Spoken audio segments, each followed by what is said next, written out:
பெரம்பலூரில் அரசு மருத்துவக் கல்லூரி மருத்துவமனை விரைவில் கொண்டுவர முயற்சி. கலைஞர் நூற்றாண்டு நிறைவு விழாவில் பெரம்பலூர் நாடாளுமன்ற உறுப்பினர் அருண் நேரு பேச்சு. பெரம்பலூர் நகர திமுக சார்பில் முத்தமிழ் அறிஞர் கலைஞர் அவர்களின் நூற்றாண்டு நிறைவு விழா மற்றும் பொது உறுப்பினர்கள் கூட்டம் துறையூர் சாலையில் உள்ள தனியார் கூட்ட அரங்கில் நகர அவைத் தலைவர் ரெங்கராஜ் தலைமையில் நடைபெற்ற கூட்டத்தில் மாவட்ட பொறுப்பாளர் ஜெகதீசன், பாராளுமன்ற உறுப்பினர் KN அருண் நேரு ஆகியோர் கலந்து கொண்டு சிறப்புரையாற்றினர்.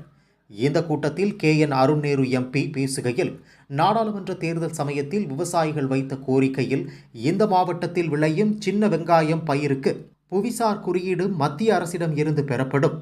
பெரம்பலூர் ஆத்தூர் சாலையை 4 வழிச்சாலையாக மாற்றுவதற்கு வருகிற 10ஆம் தேதி மத்திய சாலை போக்குவரத்து துறை அமைச்சர் நிதின் கட்கரியை சந்தித்து கோரிக்கை வைப்பதாகவும், அரசு மருத்துவக் கல்லூரி மருத்துவமனை கொண்டுவர முயற்சி செய்து வருவதாகவும் கூறினார்.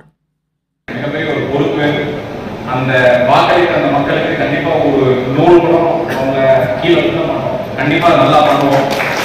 இதுவரைக்கும் இந்த நடந்த 2 நாடாளுமன்ற கூட்டத்தொடரிலுமே செய்துட்டு இருக்க ஒரு முக்கியமான விஷயம் வந்து சின்ன வெங்காயத்துக்கு உண்டான ஒரு மையம் அமைக்க வேண்டும்.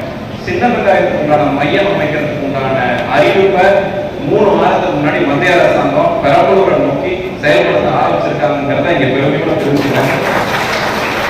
முக்கியமான விஷயம், நம்ம ஆத்தூர் பெரம்பலூருக்கு 4 வழிச்சாலையாக உண்டான விஷயத்தை அதுக்கு உண்டான அப்பாயின்மெண்ட் வாங்கி வர 10ஆம் தேதி அன்னைக்கு மத்திய அமைச்சர் நிதின் கட்கரியை பார்க்க போறேன். அதுக்கு உண்டான வேலையை மிக வேகமாக எவ்வளவு சீக்கிரம் டெண்டர் வைக்க முடியுமோ அவ்வளவு சீக்கிரம் வைக்கிறதுக்கு உண்டான வேலை இங்க நடந்துட்டு இருக்கு. முக்கியமா மெடிக்கல் காலேஜ் பத்தி பேசினாங்க. அது ராஜாண்ண வந்து கண்டிப்பா வேகமா செய்யணும் தம்பி அப்படின்னு சொல்லியிருக்காங்க. அதனால ராஜாண்ணன் துணையோடு, பெரியவர்கள் துணையோடு அதை எவ்வளவு சீக்கிரம் பெரம்பலூருக்கு கொண்டு வரணும்.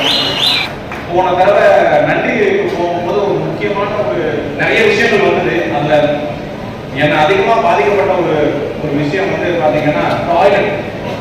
எல்லா பள்ளிக்கூடத்திலும் டாய்லெட் வந்து ரொம்ப முக்கியம், ரொம்ப முக்கியம். முக்கியமா பெண்களுக்கு, எனக்கு 2 பொண்ணுங்க இருக்காங்க. கண்டிப்பா என் மனசுக்குள்ள எனக்கு என்ன இருக்கும் அப்படிங்கிறத மனசு இருந்துட்டே இருக்கும்.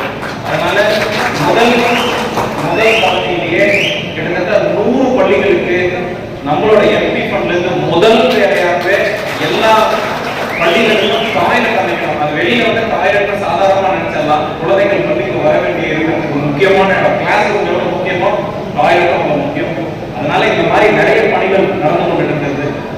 இதுல வந்து ஏதோ இந்த 5 பணிகள் மட்டும்தான் நடக்கும் நினைக்காதீங்க. உங்கள்ல இருந்து கத்துக்க வேண்டிய விஷயங்கள் நிறைய இருக்கு. இங்க பெரியவங்க எல்லாம் இருக்காங்க, எங்களை வழிநடத்துறதுக்கும் செய்யறதுக்கும் நிறைய விஷயங்கள் இருக்கு. பெரம்பலூர் வளர்றதுக்கு என்ன விஷயமோ அதுக்கு உண்டான வேலைகள் உங்கள் வாயிலாகவும் பெரியவர்கள் வாயிலாகவும் கண்டிப்பாக நடைபெறும். அதுக்கு உண்டான ஊக்கமும் ஆக்கவும் நீங்க இருக்கும் போது கண்டிப்பாக நான் செய்வேன்னு சொல்லியிருக்கேன். அதுக்கு உண்டான உறுதுணையாக இருக்கிறேன் என்று நம்பி இந்த கொடுத்த வாய்ப்புக்கு நன்றி தெரிவிக்கிறேன். நன்றி, வணக்கம்.